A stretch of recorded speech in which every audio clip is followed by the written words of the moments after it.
hope that we thought we would never have. We had 2 healthy children, Shana, who's a delight now, a really lovely son. We are so grateful. End of the story, because we've had more and more times challenged by faith. I remember my first church, I planted a church. It was a great little church. And I was going, this is really great. We live by faith. We had very little income and we had to trust. Going, well, God, we've got a good church happening here. It's all good. And then God sent this guy along who was a missionary, and he said, I believe God's calling you to the mission field. I believe God's calling you to church. And go away, please. I don't want to do that. That's a lot. Really, come on. And then as he began to share, I had to tentatively ask Kerry and say, do you think that's correct? And she confirmed it. We knew God was calling us out of our church to step out. When God calls us to that's faith. Faith is hard. It doesn't look like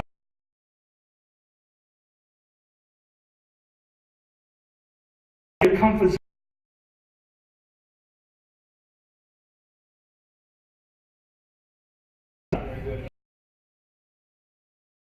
In the place where we are not able to do, God is able. Where we are incapable, God is capable. We need sometimes to step out of our comfort zone, where we're all secure and safe, and step into that place which is where the impossible is. I sense this with some of you. I sense some of you are in that safe place. You're secure, everything's going okay. And God said to you, no, I want you to step out. I want you to do something. This out here. I want you to move out there. Oh no, but I can't do that. Yeah, that's sure you can't. No, you can't. But I can. I can do it. All I need you to do is partner with me by faith. All I need is you to believe, step out in faith and do it. Do you think Peter could really walk on the water? It's possible to walk on. Is science proven that it's okay to walk on water? You study students here. Is it possible to walk on water? In reality and scientifically? And if the water's ice, yes, maybe we can walk on it if it's ice. But when the story of Peter was stepping out of the boat, he steps out of the boat, it's not ice, it's liquid. And he sees Jesus and says, if it's you, Jesus, call me. And he steps out of the boat and he starts to walk on the water. Impossible.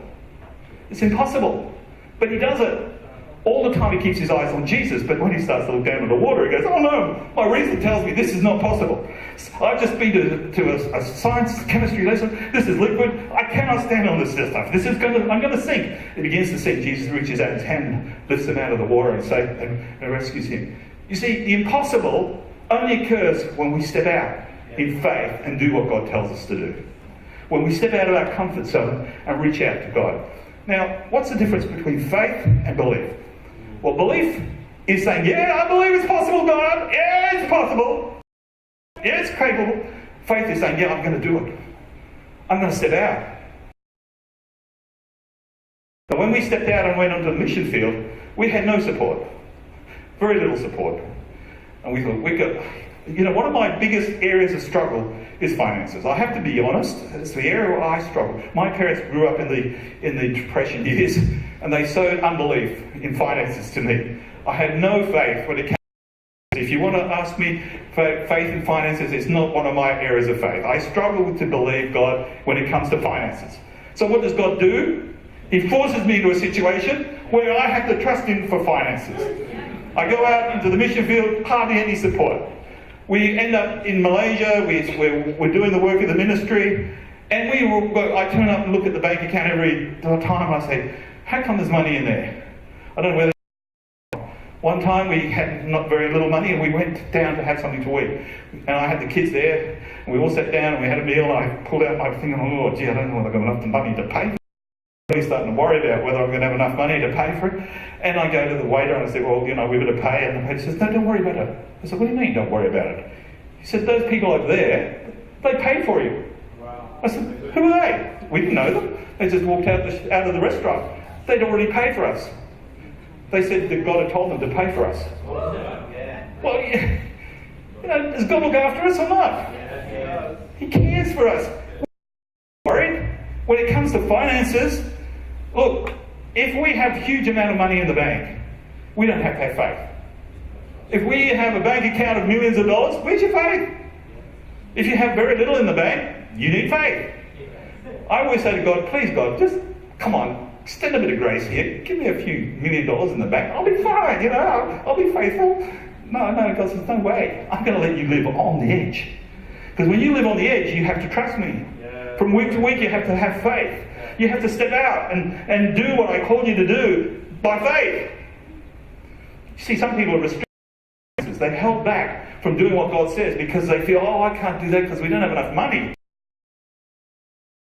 We don't have all this what we need to be able to do this. And God says, come on. Why do you restrict what I can do through you by finances? God He's got all the resources He needs. He doesn't lack anything. If He needs to give you what you need, He will give it to you. That's right. Now the key is this, is that we all need to be obedient to God in finances. You see, there's no shortage. In fact, you know, the place could be rolling in finances. It's just that because we live with this unbelief regarding finances, we find it difficult to release finances. And if finances were being released, there'd be more than we'd all be blessed because the finances would be flowing. So we've got to break that unbelief when it comes to finances so we can step out and believe God, and God will provide. We'll have no shortage of financial resources. So if you're struggling right now with finances, God has put you there because He wants you to step out in faith. Very good. He wants you to go out on the edge. I'm not going to let finances stop me from doing what you want. When I went out on the mission field, God provided, God provided, God provided, God provided. Always kind of like last minute. Yeah, it was always, never happened like weeks before. It was always right when it needed. When we needed what we needed to pay for what we needed to pay for, it was there. You know, and then later on I decided to go into a full-time job and have all the money and have everything get set. And I forgot how important it is to live by faith. And God then reminded me when last year I stepped out of my job and I remember talking to some of my colleagues and saying, I'm going to kind of retire and focus on ministry. What? You're going to give up this wonderful salary and get out there and you must have a huge amount of money in the superannuation.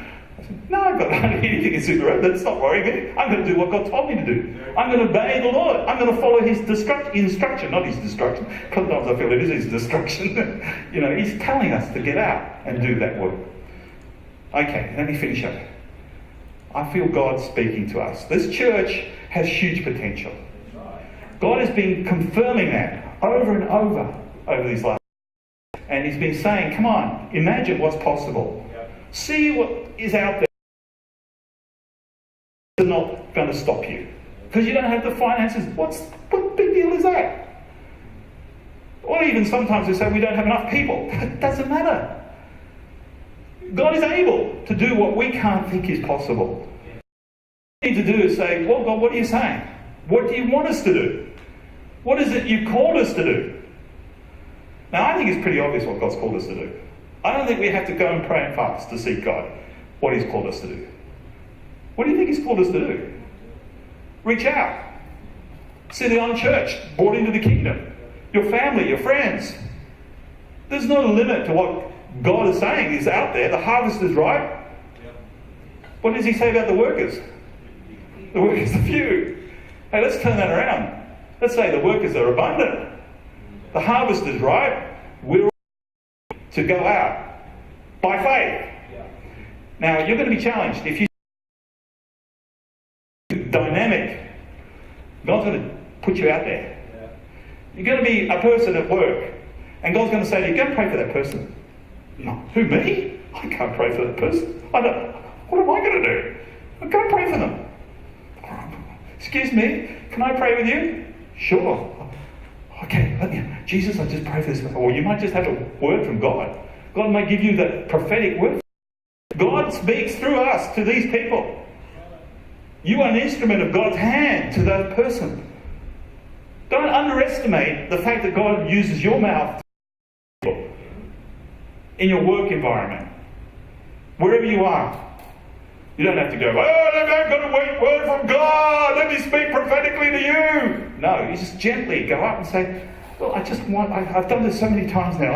I'm beginning, I remember going to sitting in a restaurant over in Malaysia, and I was sitting there, and there's this guy. Unusual. He was an African guy with his big gear on, all his African gear. His kids were all there, and I just went over and I said, you know something? I just sensed my God saying to you, God has had a plan for your life, but you kind of diverted away from it, and you're moving away from what God's saying to your life, and I feel God wants to recall you back to what you'd originally been doing. He said, how did you know that? I said, well, I just felt I wanted to reassure you that where you were heading was the right direction, but you've gone off in another direction. He said, do you know what happened? He said, I married this woman and she's a Muslim, and I decided I was a Christian. I was convinced, a committed Christian, but because of her I converted to Islam. And I know now that God wants me to return back to Christianity. But he says, I'm afraid if I step back to Christianity, my wife, she won't want to come with me. And I said, no, just do what God tells you. He's calling you back to following Him. He wants you to be a Christian. He wants you to live for Him. And your wife will follow you. She'll come with you, and your family will go with you. And later on he contacted me and he said, his family will come back. Right. God was working in his life. Because I stepped out and spoke to him, God reminded him of something, and he expanded to do something about it. See, we could all do this. Every one of you here. If God puts you a word in your mouth, speak it. If He wants you to pray for someone, pray for them. Minister under the power. That's why Jesus was frustrated with His disciples. He gave them the authority. He gave them the ability to do what He called them to do, but they couldn't do it. Now, why couldn't they do it? Because they didn't believe. But we say, Jesus, I believe. I'm willing. Give me the opportunity. I'll do it. And I'll tell you, if we step out into this role, this world will be transformed. We will see God's power move in a way we've never seen it before. We will see miracles that we've never seen before. It's lovely to see amongst us. But when we see miracles amongst those who do not know the Lord, then we can, whoa, you see